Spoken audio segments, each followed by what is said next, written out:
La RDC devient de plus en plus une équation très difficile. Une équation difficile.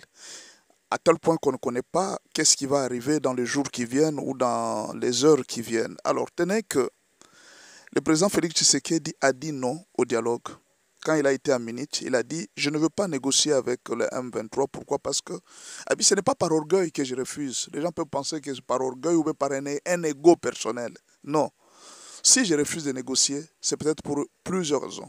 La première raison, c'est que ce sont des gens qui ont bombardé des camps de réfugiés. Ce sont des gens qui ont massacré la population congolaise. On ne peut pas négocier avec des terroristes. On ne peut pas négocier avec des terroristes.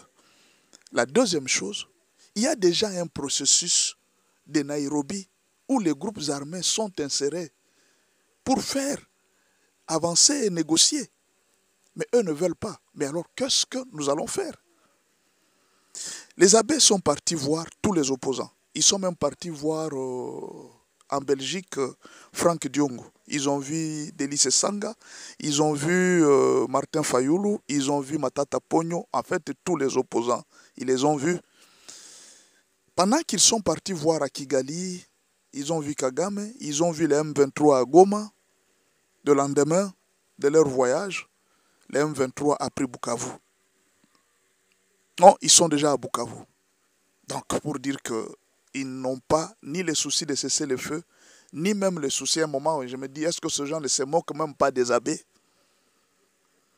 Cette démarche rend l'équation très difficile. Pendant qu'on est venu voir le genre de Joseph Kabila pour dire, vous êtes de l'opposition, qu'est-ce que vous dites?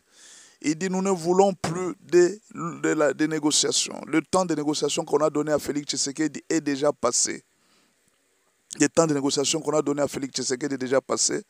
Nous voulons sa démission. Donc Félix Tshisekedi doit démissionner, il doit quitter le pouvoir et s'en aller. Ok, il va s'en aller. Mais avec quelle constitution? Quelle est la constitution qui fait partir un chef de l'État pour démissionner? Au nom de qui et de quoi? Et maintenant, quand le Félix va partir, qui va le remplacer? On va mettre qui à la tête? Parce que vous ne voulez pas les négociations, vous dites que non, Félix doit partir, doit démissionner. Bon, d'accord. Quand il démissionne là, qui va le remplacer? Et celui qui va le remplacer, il aura quelle légitimité? Qui va les mettre? Tout simplement parce que la personne a pris les armes? Bon, on ne sait pas. L'équation devient encore très difficile. Qu'est-ce qui va se passer? Bon, ce qui est sûr, dans la chute des villes, des villages, tout ça, bon, tout le monde est en train de mettre la responsabilité sur le chef de l'État. C'est normal. C'est lui qui est là. Mais justement, quand on n'a jamais géré, on n'a jamais été trahi, c'est difficile. En fait, on va condamner l'homme, on va dire, voilà, c'est sa faute. Oui, tout va retomber sur lui parce qu'il doit l'assumer. Parce que c'est lui que le peuple a voté. Même si nous sommes dans un régime semi-présidentiel, mais c'est lui que le peuple a voté. Le peuple congolais ne connaît pas les régimes semi-présidentiels ni les régimes présidentiels. Le peuple ne connaît même pas distinguer. Pour les chefs, le président il est le garant de tout. C'est lui qui a les derniers mots sur toute chose. Mais alors, peut-être que le président devrait agir vite, punir, faire arrêter les gens qui devraient être faire arrêter, mais peut-être il a été peut-être trop clément, on ne sait pas. Mais ce qui est sûr, c'est que les M23 réclament déjà les négociations, ils se réclament déjà de venir à Kinshasa. D'ici là, ils seront à Kinshasa. Mais écoutez, mes frères, soyons quand même sages. Ils ont pris Bukavu. C'est une grande ville du pays. Ils ont pris Goma. C'est une grande ville du pays. Mais prendre Bukavu, prendre Goma, ne veut pas dire prendre tous les Nord Kivu. Ne veut pas dire pas prendre tous les Sud Kivu. Non. C'est juste la ville de Bukavu. C'est juste la ville de Goma. Vous voyez un peu. Bien sûr qu'il y a d'autres territoires qui sont là, mais ils n'ont pas pris tous les territoires du Nord Kivu. La RDC, les FARDC contrôlent encore d'autres territoires. Au Kivu, là, les FARDC contrôlent encore Uvira. Ils contrôlent encore tout. Ce qui est sûr, c'est que cette guerre est en train de coûter cher à ceux qui financent la guerre. D'abord, elle coûte cher sur le plan médiatique. Les médias de plus en plus commencent à en parler parce qu'ils le faisaient dans le secret, ils le faisaient en cachette. Maintenant, les médias commencent à en parler beaucoup parce que ça commence à coûter trop cher à l'Europe sur sa réputation et sur sa renommée. La renommée, ce n'est pas pour les dirigeants, c'est pour les électeurs. Pourquoi 443 députés ont voté pour l'Europe? C'est parce que la réputation de cette guerre est mal et la réputation de cette guerre est détruite au niveau de l'Europe. Ils étaient en train de soutenir, même la population ne connaissait pas la vérité. Ils avaient caché la vérité à la population. Mais en fait, on ne peut pas avoir confiance à l'Union européenne. On sait toujours ce qu'ils sont. Ils avaient déjà amorcé quelque chose. Mais maintenant, là, pour désamorcer, ce n'est pas toujours facile qu'on le pense. Ils avaient déjà promis à Kagame beaucoup de choses. Mais ça, pour désamorcer, ce n'est pas toujours facile. Ça peut prendre du temps. Vous savez, une feuille, quand on coupe une feuille sur l'arbre, ce n'est pas le même jour que la feuille devient jaune. Ce qui est sûr, c'est que de l'autre côté, la RDC peut encore se battre et récupérer ses territoires. Le problème, c'est lequel? C'est le peuple. Vous avez peur de quelqu'un qui vous a pris une ville de Bukavu, alors que vous occupez presque tout Bukavu, tout le sud Kivu. Vous l'occupez presque totalement. Mais parce qu'on vous a pris la ville de Bukavu. Bukavu, c'est le sud Kivu, c'est un grand territoire. On a pris juste la ville de Bukavu et puis vous commencez à pleurer, c'est fini, ils vont arriver à Kinshasa, c'est fini, vous pleurez. Au fait, parmi les gens qui ont accepté de faire la propagande de M23. C'est aussi nous, le peuple, avec nos téléphones. Quand on vous envoie des images, mais pourquoi vous les republiez? Pourquoi vous publiez les images de gens du M23? C'est pourquoi vous-même vous répandez la panique dans votre population. C'est parce que vous ne comprenez pas la guerre médiatique. Quand vous avez un téléphone et que quelqu'un vous envoie une mauvaise nouvelle, quelqu'un vous envoie une image de Bukavu, pourquoi vous voulez publier? Tout simplement pour avoir le nombre de vues.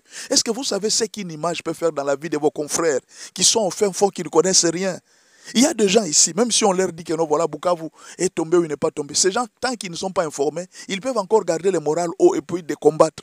Mais quand déjà vous-même, Congolais, vous prenez des images et vous publiez, vous republiez, vous êtes en train de faire la propagande de vos ennemis. Et puis vous êtes en train de condamner et dire non, le chef de l'État, il a mal agi. Il a mal agi. Vous-même, vous faites la propagande de l'ennemi. Vous ne savez pas que vous-même, peuple, vous êtes en train de vous auto-détruire.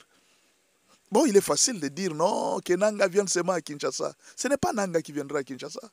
Vous pensez que c'est Nanga qui a tué les gens à Goma? Ce n'est pas Nanga. Ça, c'est ce que vous ne comprenez pas. Ce n'est pas Nanga qui a tué les gens à Goma. Il y a des gens qui sont avec Nanga qui tuent. Nanga peut-être ne pas. Il a défendu qui à Goma pendant qu'on était en train de tuer les gens? Nanga a défendu qui? Vous pensez que Nanga va venir ici, il va défendre qui? Peut-être il sera chef. Chef comme il est à Goma, là, on est en train de tuer, il n'a rien à dire. Vous ne savez pas. Ce que nous vous demandons, peuple congolais, c'est de prier pour votre pays.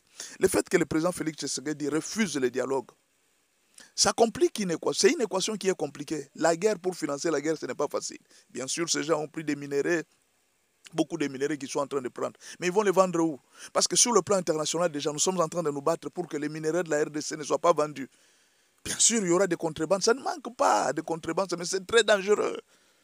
Toutes ces contrebandes qui existent, c'est très dangereux. Tout ce que nous demandons aux uns aux autres, d'abord, que les dirigeants prennent conscience de tout ce qui arrive. Cette guerre, c'est une leçon aux dirigeants d'abord congolais. Ne soyez pas sûrs de tout. Quand vous avez l'argent, investissez pour le bien de la population. Et ça aussi, c'est une guerre qui nous donne une leçon au peuple congolais. Ce n'est pas parce que vous avez votre téléphone que vous pouvez accepter n'importe quelle information. À un certain moment, il faut jauger et refuser de republier les informations des gens, de partager certaines informations, parce que c'est une campagne. Beaucoup de guerres que les M23 ont prises ne se sont pas battus. Ils ont gagné la guerre tout simplement par la terreur des médias. S'il vous plaît, Congolais, soyons conscients de cette guerre. C'est notre pays. Il y a un militaire qui a dit, mais même quand vous dites que non, que Nanga vienne et tout ça, vous allez abandonner votre pays. C'est bien. Mais vous là, quand ces gens vont venir, ils vont vous mettre à terre. Ils vont vous humilier. Et puis vous n'aurez peut-être rien dans ce pays. Vous allez fuir dans les pays voisins. Qui va vous reconnaître là-bas? Vous allez souffrir. Mieux vaut vous battre pour votre pays. C'est bien quand vous êtes en train. Peut-être vous pouvez dire que non, bon, vous n'aimez pas Félix, ce n'est pas grave. Si vous n'aimez pas Félix, mais aimez même votre pays, Félix va partir. Bon, c'est-à-dire, si aujourd'hui, vous pensez que si aujourd'hui Félix part, bon, c'est fini. On va venir, on prend les pays, on remet ça au Katangé. On prend les pays, on remet ça aux gens du Nord Kivu. Prenez votre pays que Félix vous avez ravi. On va prendre les pays, on va donner à tous ceux gens qui sont contre Félix. Là, on dit, oh, comme vous avez été contre Félix, nous vous donnons les pays. C'est vous qui aurez des titres. C'est ça que vous êtes en train de penser? Et alors vous vous trompez. Si c'est comme ça, nous devons nous battre. Nous devons avoir la conscience de nous battre pour notre pays. C'est ce que le président Félix a déjà fait. Il a déjà fait beaucoup. Même s'il n'a pas été parfait, nul n'est parfait sur la terre. Mais il a déjà fait beaucoup pour la nation. Il s'est déjà battu. S'il a été trahi par son propre peuple, par les généraux, par qui tout, c'est la trahison. C'est ce qu'il a trouvé. C'est l'armée qu'il a trouvé. Que pouvait-il faire? Que Dieu vous bénisse. Aimons notre pays et prions pour les chefs, prions pour les pays.